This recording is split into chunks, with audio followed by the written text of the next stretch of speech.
How's it going, guys? ATC Repairs coming back at you with another maintenance light reset video. Today I'm going to be showing you how to reset the maintenance light on a 2010 Honda Ridgeline.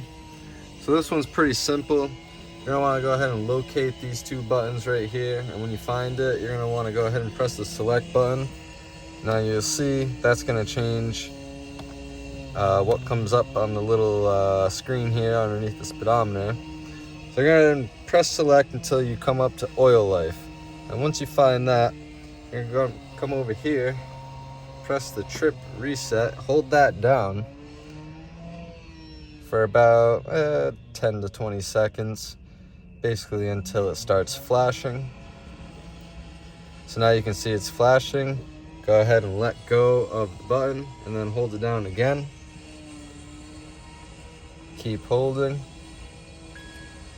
It'll go ahead and make that little ding noise, and you can see oil life is at 100%. You can let go of the button. And that is it. That is how to perform a maintenance light reset on a 2010 Honda Ridgeline.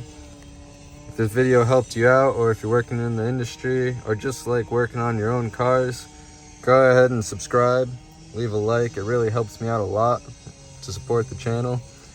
And besides that, I hope you guys have a great day.